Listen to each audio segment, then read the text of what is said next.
Hi everybody. I work in media, but I'm pretty nervous right now, to be honest. And to you guys, I hope you're going to have the biggest party later on. Have a few drinks on me. Okay, look, it's really nice to be here today and to get to speak to you all and congratulate the rest of you as well. I just want to say thank you very much to the University of Gloucestershire for these honorary awards. I am really honoured and humbled to receive this, and obviously the clue is in the name. The last few years has been a massive surprise to me, and started, I guess, my personal and career adventure with my time at Gloucestershire, so I'm really grateful for that. For those of you who don't know me, although you've just heard a lot about me, so thank you for that kind introduction. I spent most of my life being a professional footballer.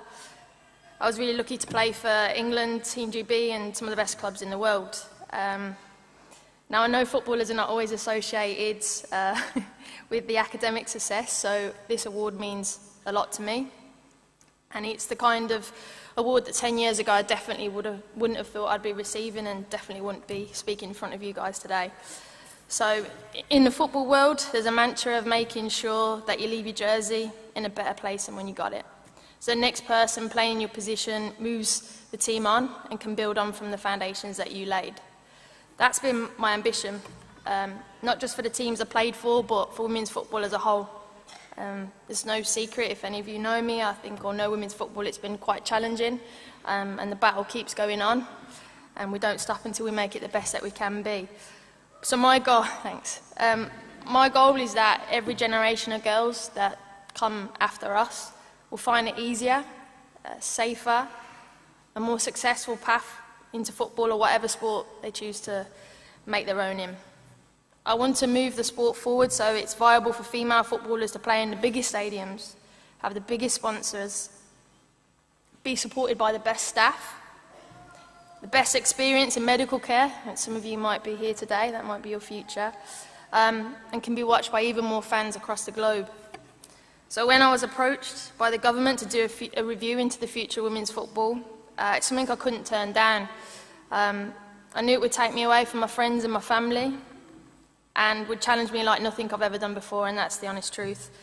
I have a lot of imposter syndrome, and leaving the review would have been simpler not to do it. But I have to put my money where my mouth is, and if I'm going to stand up in front of so many people every week and say, look, back women's football, it started with that review. And by the way, that imposter syndrome is happening right now, by the way. So see, football was my first career, but learning outside football was my springboard to my post-life retirement, second half of my career. It's what gave me the confidence to deliver the women's review and to show up in women's football just not as an athlete, but as a team leader, an ambassador, a challenger, and even consultant for brands and sponsors.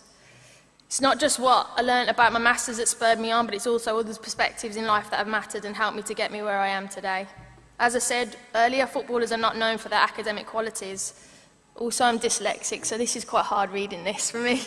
Thanks.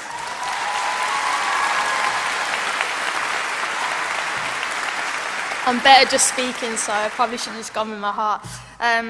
But yeah, so footballers are not usually known for their academic success.